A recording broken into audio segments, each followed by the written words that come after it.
지난주에 저희가 침례식 하고 나서 아마 우리 모든 사람들이 마음에 큰 감동이 되었으리라고 생각합니다. 저에게도 굉장히 뜻깊은 시간이 되었던 것 같습니다. 예배를 마치고 내려가는데 몇몇 분들이 제게 그렇게 말씀하시는 거예요. 굉장히 은혜가 있었고 또 감동이 있었습니다. 또 이렇게 얘기해 주시고, 또 한 분 한 분이 어떻게 교회에 나왔고 또 그렇게 나오셔서 그 믿음이 성장하고 또 그 교육을 받으시고 침례를 받으시는 그 과정이 참 제게 너무 감동이었습니다 하고 눈물을 글썽이시는 분도 계셨습니다. 근데 아마도 가장 잊지 못할 분은 침례 받으신 분들이겠죠. 평생 잊을 수 없을 것입니다. 귀한 것을 거저받았으므로 감격이 되고, 또 자격 없는 자가 하나님의 자녀가 되었으니 또 감사할 일이고, 아무런 능력 없는 자가 그 감격스러운 복음을 전할 전도자로 부름을 받았으니 그것보다 더 큰 기쁨이 어디 있겠습니까? 이 세상 그 무엇과도 바꿀 수 없는 큰 기쁨의 시간이 되었던 것입니다. 그래서 침례식을 통해서 온 교우가 이 은혜들을 확인하는 것입니다. 재다짐하는 것이에요. 그리고 주신 은혜를 가슴에 담고 다시 헌신의 자리로 나가게 되는 것입니다. 여러분 안에 이 기쁨의 능력이 가득하시기를 주의 이름으로 축원드립니다. 아멘. 인간의 본성은 쉽게 얻으면은 마치 그것이 값어치 없는 것처럼 여기는 경향이 있습니다. 제가 한국에 있을 때 찬양 사역을 했기 때문에 제가 가지고 있는 기타들이 좀 있었습니다. 근데 한국을 떠날 때 이 기타들을 다 선교단에다 기증하고 그러고 왔습니다. 비록 쓰던 것들이긴 하지만 제가 벌어서 하나하나 어렵게 장만한 것들이고, 또 10년이 넘는 시간 동안 굉장히 잘 관리했던 기타였습니다. 악기를 가지고 계신 분들은 아시겠지만 그 악기가 굉장히 소중하지요. 나에게 있어서는 가장 중요한 보물 1호인데 그것을 하나님의 나라와 그 영광을 위해 기꺼이 드리고 한국을 떠나게 되었던 것입니다. 그런데 1년쯤 지났을 때 한국에서 들리는 소문은 그 기타들이 없어지기도 하고 또 부서지기도 했다라는 이야기를 듣게 되었습니다. 내게는 소중한 보물 1호였지만 그 사람들에게는 그냥 굴러다니는 놀잇감에 불과했던 것입니다. 제가 그때 그 마음을 깨달은 것 같아요. 참 나는 귀한 마음으로 이 기타를 드렸는데 이 기타가 저 사람들에게는 귀한 것이 되지 않을 수가 있구나. 귀한 것을 귀한 것으로 여기는 마음이 참으로 중요하겠구나 하는 것들을 그때 많이 깨닫게 되었습니다. 그래서 가끔씩 지금도 저에게 좀 음식을 좀 만들어 주시거나 아니면은 밭에서 정성스럽게 키우신 채소를 제게 주시면은 저는 그 주시는 분들의 마음을 좀 더 이해하고 담으려고 노력합니다. 받는 것은 쉽게 구할 수 있는 상추이지만 이 상추를 키우시기 위해서 얼마나 여름 내내 물을 주고 수고하셨을까. 또 정성스럽게 하나하나 손질해서 그것들을 챙겨 가지고 오시는 그 마음이 얼마나 아름다운가. 그래서 귀한 마음으로 그 음식을 대하게 됩니다. 하나님께서 우리에게 주신 것들도 그렇습니다. 우리가 헤아릴 수 없는 유형 무형의 귀한 것들, 가장 좋은 것들, 그 모든 것들을 누가 주십니까? 하나님께서 우리에게 주십니다. 근데 우리는 그런 마음을 온전히 받지 못하는 것 같아요. 귀한 것들을 귀한 것으로 여기지 못합니다. 하나님은 자신에게 있어서 가장 중요한 것을 우리에게 주셨는데 마치 우리는 그것이 그냥 길에 둘러다니는 골처럼 그냥 쉽고 편히 여기는 것으로 여겨버립니다. 그렇게 취급해버립니다. 하나님 마음이 어떠하실까요? 아마 제가 기타를 잃었을 때 느꼈던 감정과는 비교할 수 없는 고통과 안타까움을 느끼시지 않을까 생각합니다. 그것이 바로 영생과 관련된 문제이고, 또 그것이 자신의 아들을 희생하여 주신 생명과 관련된 일이기 때문에 하나님께서 우리에게 귀하게 주신 그 모든 것들은 감히 이 세상의 어떤 것으로도 값을 따질 수도 없고 또 그 은혜를 측량할 수도 없다. 우리가 그렇게 말하고 있습니다. 따라서 오늘 우리는 우리에게 주신 이 귀한 은혜를 다시 좀 되짚어보면 좋겠다 하는 생각을 가지고 말씀을 보게 될 것입니다. 그리고 한 주가 아니라 좀 5주에 걸쳐서 야곱의 생애를 좀 살펴보면서 그 인생 가운데 하나님의 은혜를 어떻게 부으셨는지, 우리는 늘 망각하고 그 은혜를 멀리하려 하지만 하나님께서 그런 자에게 어떻게 다가가시는지를 우리가 좀 세밀하게 살펴보고자 합니다. 창세기 25장에는 우리에게 아주 익숙한 두 사람이 소개됩니다. 여러분들도 잘 알고 있는 바로 야곱과 에서, 쌍둥이 형제입니다. 이들은 어렵고 귀하게 얻은 아들들입니다. 어머니 리브가는 아람 사람인데 몇 살에 이삭과 결혼했는지는 알 수 없으나 자그마치 20년 동안 아이를 갖지 못하다가 낳은 아들이 바로 에서와 야곱입니다. 얼마나 이들에게 감격이 되었겠어요. 20년 동안 아이를 갖지 못하다가 드디어 생명을 얻고 그것도 쌍둥이로 생명을 얻었으니 얼마나 귀하고 기쁨이 되겠습니까?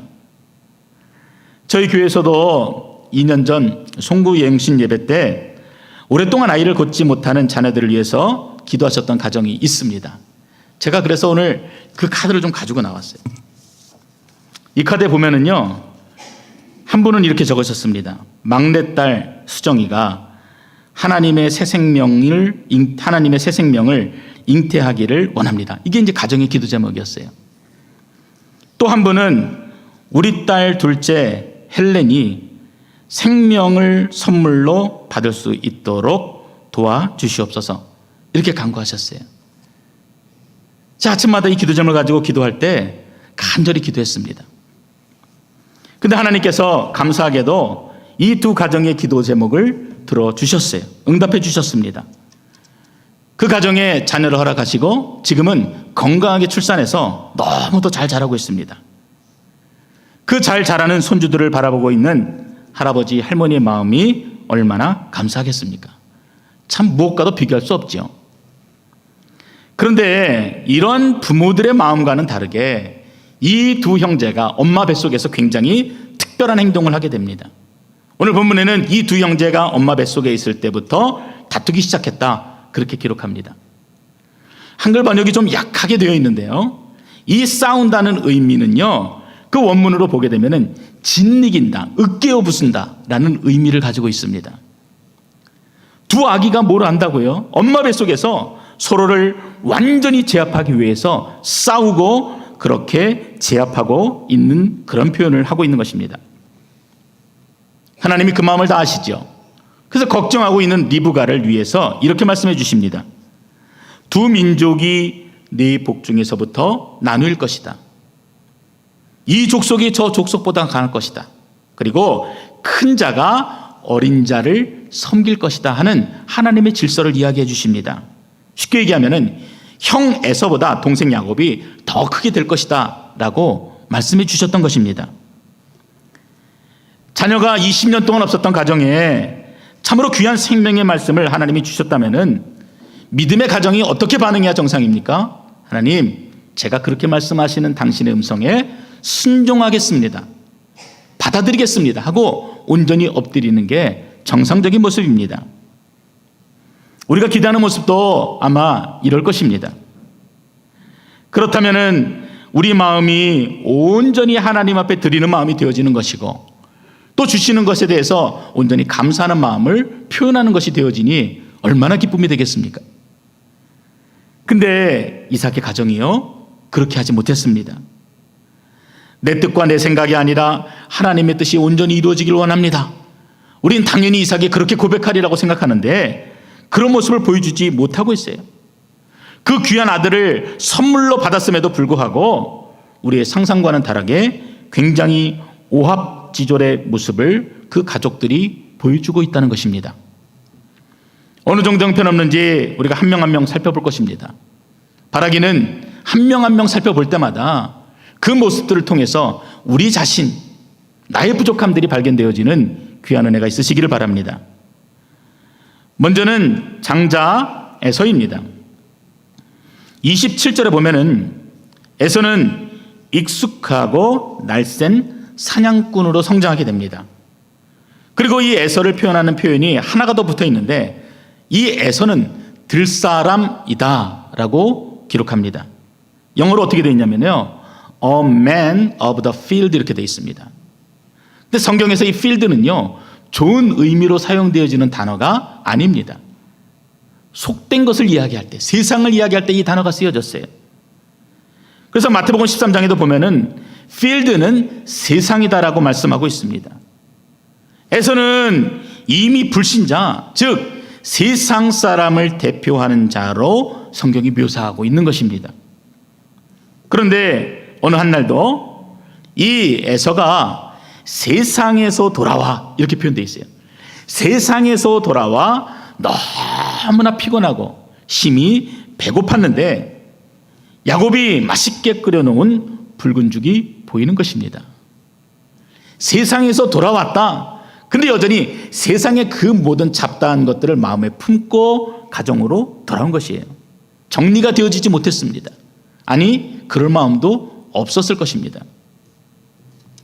그리고는 세상 사람답게 장자의 명분을 그 붉은 죽과 맞바꿔 버립니다. 이름조차 모르는 그 죽을 먹기 위해서 그 당시에 가장 소중히 여겼던 장자권을 팔아버린 것입니다. 당시 장자권은 부귀와 권세가 보장되어 있었습니다. 통상적으로 다른 자식들보다도 갑절의 유산을 물려받을 수 있었고, 그것뿐만이 아니라 이스라엘에게 있어서 장자는 영적인 축복까지도 겸하여 받을 수 있는 것이 장자권이었습니다. 특히 이삭에게서 물려받은 장자권은 메시아의 혈통에 참여하는 놀라운 복이었던 것입니다. 그런데 에서가 그 귀한 것을 귀한 것으로 여기지 못합니다. 32절에 보면은 에서가 이렇게 이야기합니다. 이것 봐라, 나는 지금 배가 고파 죽을 지경이다. 지금 나에게 맏아들의 권리가 뭐가 그렇게 대단한 것인가? 이렇게 얘기하는 것이에요. 근데 여러분, 본문을 잘 보셔야 합니다. 지금 에서가 정말 먹을 것이 없어서 굶주려서 지금 가난해서 신세한탄을 하고 있는 것이 아니라는 것이에요. 지금 에서는 당장 내가 지금 배가 고픈데 하나님께서 아브라함과 그 자손들에게 주신 그 약속이 지금 나에게 무슨 가치가 있는가? 나는 그런 약속 따위를 먹고 살 수가 없다. 내게 당장 이 육신의 배고픔을 채울 수 있는 음식이 필요하다. 그렇게 말하는 것입니다. 이 배고파 내뱉은 이 한마디에는요, 그가 얼마나 하늘의 복을 가찮게 여기고 있었는지, 더 나아가서 평소에 하나님을 어떻게 생각하고 있었는지를 분명히 알 수 있는 한마디였던 것입니다. 오늘 얼마나 많은 사람들이 하늘의 그 신령한 복들을 차버리고 붉은 죽을 택하는지 저와 여러분들이 너무나 잘 알고 있습니다. 그것은 성도들도 마찬가지입니다.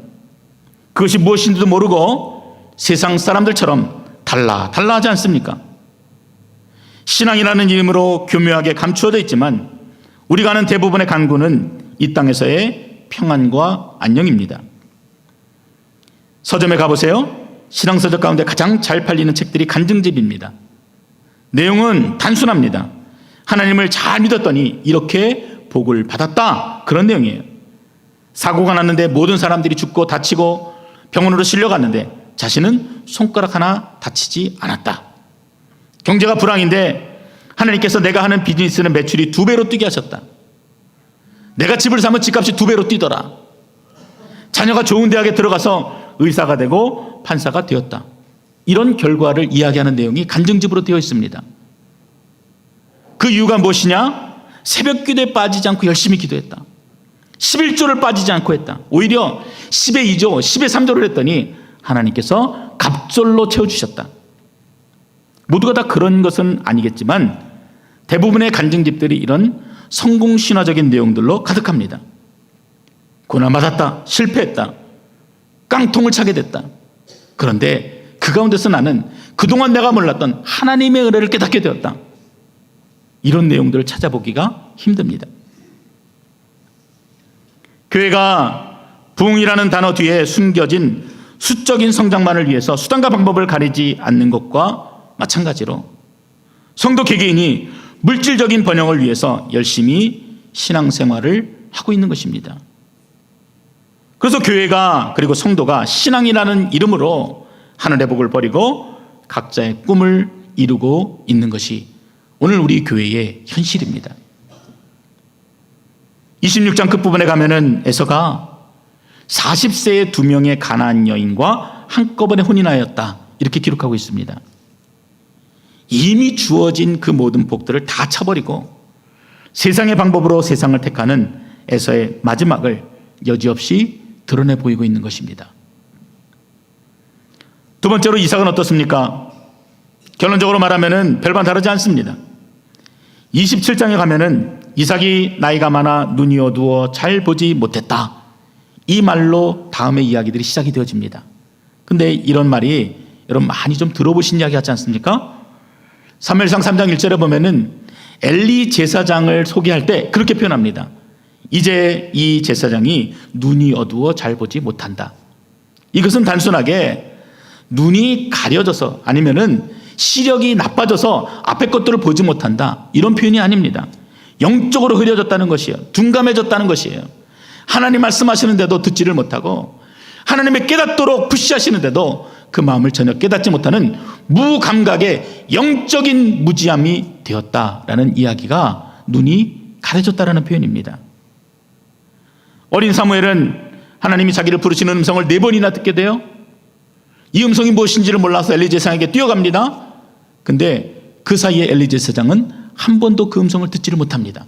그것이 눈이 가려졌다는 것이에요. 우리도 그렇습니다.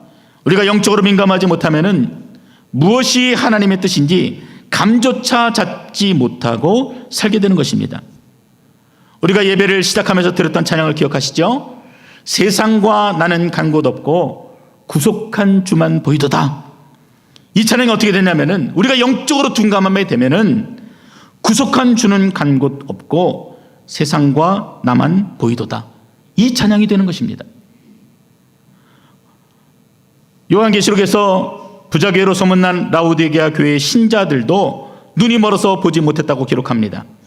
3장 17절에 보면은 네가 말하기를 나는 부자라 부요하여 부족한 것이 없다 하나 네 곤고한 것과 가난한 것과 가련한 것과 눈먼 것과 벌거벗은 것을 알지 못하는도다.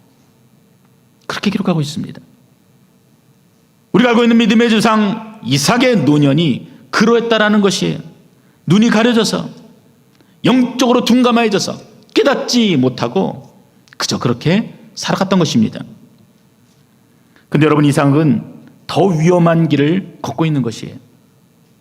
몰라서 그랬다면요 어느 정도 용서할 수 있어요. 그러나 이삭은 모든 것을 알고 있었습니다.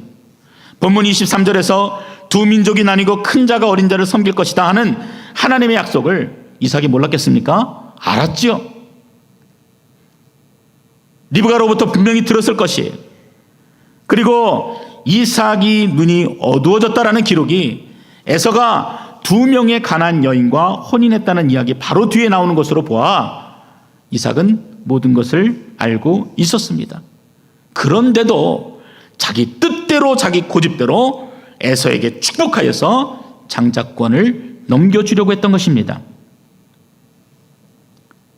더 기가 막힌 것은 이 에서가 그렇게 이삭이 그렇게 에서를 편애한 이유가 2절에 있습니다. 내가 이제 늙어 어느 날 죽을는지 알지 못하니 그런즉 네 기구 곧 화살통과 활을 가지고 들어가서 나를 위하여 사냥하여 내가 즐기는 별미를 만들어 내게로 가져와서 먹게 하여 내가 죽기 전에 내 마음껏 네게 축복하게 하라. 고작 자신의 입맛을 채울 수 있는 맛난 고기를 먹기 위해서 그것 때문에 하나님의 말씀을 정면으로 무시하였던 것입니다. 이게 이삭의 표현이에요. 그럼 이삭의 아내 리브가는 어땠을까요? 많은 분들은 리브가 하면은 자녀를 갖기 위해서 20년 동안 기다렸던 지고지순한 여인으로 기억하십니다.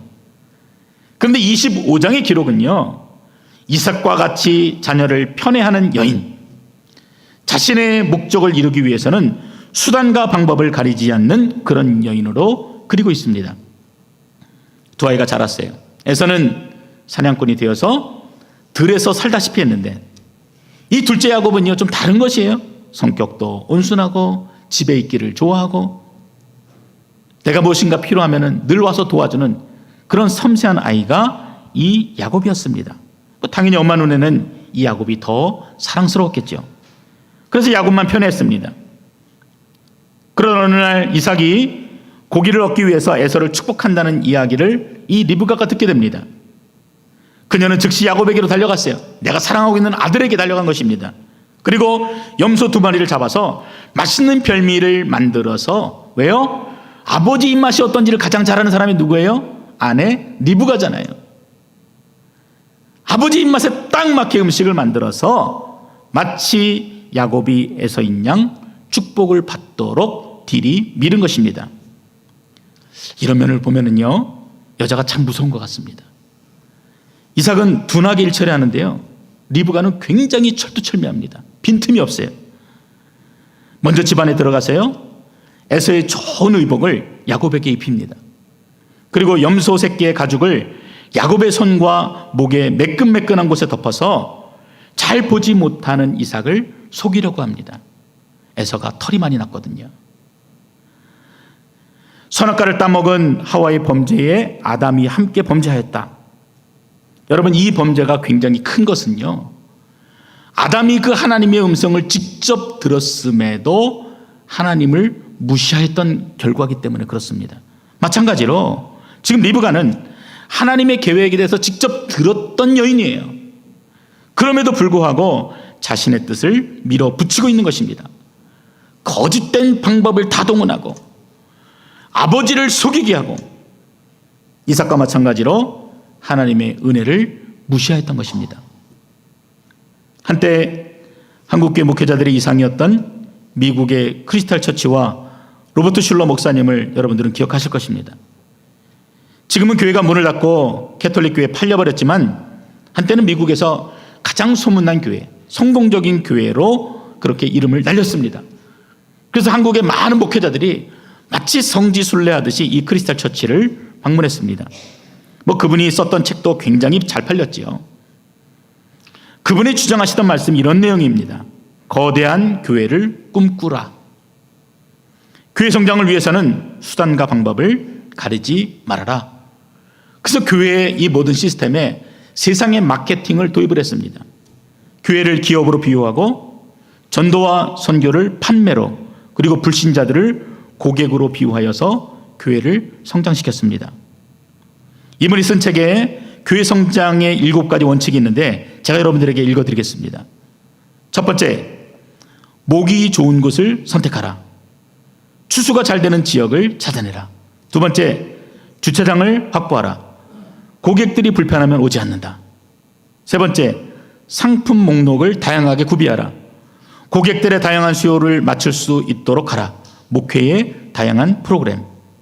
서비스를 제공하라. 고객들이 와서 만족을 느낄 수 있도록 프로그램들을 개발하라. 외형을 강조하라. 기왕이면은 안내 주차요원을 세울 때도 예쁜 사람, 잘생긴 사람, 호감을 느낄 사람으로 세우라는 것입니다. 여섯 번째, 온 교인이 적극적이고 긍정적으로 사고하도록 만들어라. 그래서 부정적인 말을 하지 말라는 것이에요. 십자가 얘기하지 말아라. 부활 얘기하지 말아라. 죽음 얘기하지 말아라. 그리고 현금 유통이 잘 되도록 하라. 교회 성장을 위해서는 외모가 화려해야 되니까 은행에서 융자를 끌어서라도 교회 덩치를 키우라.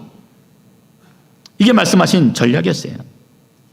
그래서 이러한 마케팅이 교회에 도입되면서 한국의 많은 교회들이 한때는 성공 가도를 달렸습니다. 처음에는 무엇인가 되는 것처럼 생각이 됐어요.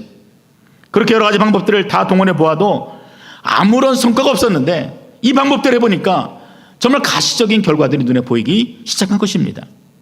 그런데 그 교회가 10년이 지나고 20년, 30년이 지나면서 그 한계들이 드러나기 시작한 것입니다. 그 결과는 너무나 비참했고 너무나 처참했습니다. 참된 제자가 되는 영적인 성장이 없이 단지 숫자적인 부흥만을 추구했던 교회들이 지금은 각종 부정부패와 세습 등으로 인해서 이제는 세상으로부터도 지탄을 받는 교회가 되어버린 것입니다. 선을 이루기 위해서 악한 방법도 불사하는 모든 일들을 멈추시기 바랍니다. 그것은 스스로를 수치와 슬픔으로 몰아가는 일이기 때문에 그렇습니다. 하나님의 교회는요, 그런 것들로 세워줄 수 있는 교회가 아니에요. 하나님의 교회는 언약으로 세워진 교회입니다. 그리고 그 언약을 따르는 사람들이 신자인 것입니다. 그 중심이 흔들리면은 잠깐은 그럴듯해 보여도 그 교회는 오래가지 못하고 결국 무너져 버리는 것입니다. 마지막으로 주인공인 야곱은 어떻겠습니까? 우리의 기대와는 달리 이 야곱은 어머니 리브가의 제안을 따르면서 죄의 죄를 더하게 됩니다. 먼저 야곱은 스스로를 형으로 위장하여서 아버지 이삭을 속였습니다. 그리고 심지어는 거룩하신 여호와의 이름을 들먹거리며 거짓말까지 합니다. 27장 20절 말씀인데 제가 한번 읽어드리겠습니다. 이삭이 그의 아들에게 이르되 내 아들아 네가 어떻게 이같이 속히 잡았느냐. 그가 이르되 아버지의 하나님 여호와께서 나로 순조롭게 만나게 하셨음이니이다. 하나님의 이름까지 들먹거리면서 거짓말로 자신을 속이는 것입니다. 한 번 쉽게 한 거짓말이 다음에는 걷잡을 수 없는 거짓말로 이어지게 됩니다. 31절에도 그가 별미를 만들어 아버지에게로 가지고 가서 이르되 아버지여 일어나서 아들이 사냥한 고기를 잡수시고 마음껏 내게 축복하소서. 이삭이 뭔가 좀 이상한 거예요. 분명히 애써 같기는 한데 마음에 한 번에 들어오질 않았어요. 그래서 물어봅니다. 이렇게 말하는 너가 누구냐? 근데 야곱은 당당하게 이렇게 합니다. 나는 에서입니다. 거짓말이 또 다른 거짓말로, 더 큰 거짓말로 자신을 위장하고 있었던 것입니다. 33절에 보면은 이삭이 자신이 속은 것을 분명히 깨닫게 됩니다. 그리고 나서 이렇게 말합니다. 심히 크게 떨었다. 이렇게 얘기합니다. 아버지가 아들이 서로 크게 한 대씩 주고받은 것입니다. 이제 물은 다 쏟아진 것이에요. 에서는 쉽게 장작거를 팔아버렸고 이삭은 야곱에게 속아서 그에게 축복을 했고 아내 리브가에게로서도 배신을 당했습니다. 콩가루 집안이 난장판이 된 것입니다. 그런데 이 배신감에 이삭이 심히 크게 떨었다. 이렇게 이 본문을 이해하기에는 무언가 부족함이 있어 보입니다. 다음 구절을 좀 읽어보면은 이 사건이 그 오욕으로 얼룩진 이삭 가정의 일대 전환점이 되고 있다는 것을 보여줍니다. 마치 한 줄기 밝은 빛이 무대 한쪽 끝을 비추면서 무엇인가 새로운 것이 시작될 가능성을 의미하고 있는 것처럼 지금 이 이삭이 마음으로 크게 아파하고 고통스러워하고 그렇게 느끼고 있는 이 감정이 또 다른 이삭의 모습을 우리에게 들려주고 있는 것입니다. 지금 이삭이 느낀 것은요, 단지 그냥 아들에게 속았다, 아내에게 속았다, 내가 너무나 미련했다, 그래서 지금 심히 고통스럽다, 이 이야기를 하고 있는 것이 아니에요. 이제까지 나를 도우신 하나님, 우리 가정을 도우신 하나님, 그리고 하나님의 그 오랜 계획 가운데 세워진 우리 가정이 이처럼 처절하게 무너졌다는 사실에 안타까워하고 눈물 흘리고 있는 것입니다. 이제는 알게 됐다는 것이에요. 이제까지 하나님으로부터 얼마나 많은 은혜를 받아 누려왔는지 깨닫게 되었다는 것입니다. 지금은 그 모든 은혜를 귀히 여기지 못하고 있다는 것을 깨닫게 된 것입니다. 하나님의 그 섭리를 깨닫고 하나님이 두려워 심히 떨고 있다는 것입니다. 드디어 이삭이 제자리를 찾아가는 것입니다. 그 첫 번째 행동이 자신을 배신하고 속인 야곱, 자식이지만 도무지 용서할 수 없는 야곱을 이삭이 저주하지 않습니다. 물르지 않습니다. 도리어 자신이 저지른 죄로 인해 스스로를 책망하며 두려움에 떱니다. 그리고 이렇게 선언합니다. 그가 반드시 복을 받을 것이니라. 여러분, 별거 아닌 것 같지요? 그렇게 에서를 축복하려고 했던 이삭이 마음을 완전히 바꾸어서 자신의 실수를 인정하고 부족을 인정하고 은혜를 은혜로 여기지 못한 것을 인정하고 하나님의 그 섭리를 따르기로 결정한 것입니다. 그가 반드시 복을 받을 것이다. 자신의 뜻이 굴복된 것과 하나님의 뜻이 성취된 것을 받아들이고 인정하고 있는 것입니다. 히브리서 12장 15절에서 17절은 하나님의 은혜에 미치지 못하는 자, 이 표현은요 하나님의 은혜에 무관심인 자를 얘기하는 거예요. 그리고 쓴뿌리와 같이 많은 사람들을 괴롭히거나 더럽히지 못하게 하는 자, 또 음란한 사람이나 한 그릇의 음식 때문에 맏아들의 특권을 팔아버린 에서와 같은 이 불신앙의 사람이 신앙 공동체를 괴롭히고 더럽힐까 두려워하라, 이렇게 경고합니다. 그리고 덧붙여서 그 후에 아버지의 축복을 받으려고 눈물을 흘리면서 구하였으나 거절당했으며 회개할 기회를 얻지 못했다, 그렇게 기록하고 있습니다. 귀한 것을 귀한 것으로 여기지 못했던 이삭 가족의 결말이 우리가 상상했던 것과는 달리 서로를 속이며 비참의 나락으로 떨어지는 결과를 보여주고 있는 것입니다. 여러분의 가정은 어떻습니까? 하늘의 복을 귀한 것으로 여기고 사모하십니까? 하나님의 언약보다 한 끼 음식이 더 귀한 가치가 되어 있는 것은 아닙니까? 자녀들에게 경건한 믿음의 교육이 교육되고 있습니까? 신앙 있는 배우자를 만나야 한다라는 결혼 조건이 잘나고 돈 많고 좋은 직업을 가진 배우자를 만나는 것에 잊혀지고 묻혀버리는 것은 아닙니까? 언약의 말씀을 가슴에 새기고 흔들림 없이 살으라는 신앙 유산을 여러분의 자녀들에게 전달하고 있느냐 말입니다. 신앙은 타협하는 것이 아닙니다. 가장 좋은 것, 비교할 수조차도 없는 것을 두고 타협하는 어리석음을 범하지 마시기 바랍니다. 매주 수요일마다 팔복의 말씀을 나누고 있는 것처럼 하늘의 복은요, 우리가 생각하는 그런 복이 아니에요. 그 신령한 복은 하나님의 백성답게 사는 자, 타협 없이 당당하게 사는 자에게 당연히 뒤따라오는 것이라고 그렇게 성경은 기록합니다. 경건의 모양은 있으나 능력을 부인하는 기복신앙으로부터 벗어나시기 바랍니다. 주 예수보다도 귀한 것은 없네, 예수밖에 없네, 이 고백이 대대손손 물려줄 신앙의 유산이 되길 바랍니다. 오늘 하나님이 찾으시는 한 사람, 은혜를 은혜로 아는 사람, 귀한 것을 귀한 것으로 알아서 순종하는 바로 그 사람이 여러분 되시기를 주의 이름으로 축원드립니다. 다음 시간에는 그 하나님의 약속이 야곱의 인생에서 어떻게 성취가 되는지 그 놀라운 현장을 보게 될 것입니다. 여러분 그냥 오지 마시고 좀 말씀을 좀 읽어보시면서 함께 하나님의 은혜를 누리실 수 있기를 간절히 기원합니다. 기도하겠습니다. 참으로 고마우신 아버지 하나님, 오늘도 말씀을 통해서 우리가 얼마나 하나님의 은혜로부터 멀어져 있는지, 그 귀한 것을 얼마나 값어치 없게 여기고 살고 있는지를 깨닫게 하시니 감사합니다. 오늘 깨닫게 된 이 마음들을 돌이키게 하시고 하나님의 은혜의 자리로 돌아갈 수 있는 귀한 은혜를 허락하여 주시옵소서. 우리 자녀들을 축복하셔서 세상적인 영광만을 구하지 않게 하시고 하나님의 은혜를 구하고 또 하나님이 주신 것들을 귀한 것으로 여기는 복된 자녀들이 될 수 있도록 인도하여 주시옵소서. 귀한 것을 귀한 것으로 여기는 베델교회가 되게 해 주시기를 간절히 바라고 원하며 예수님의 이름으로 기도드렸습니다. 아멘.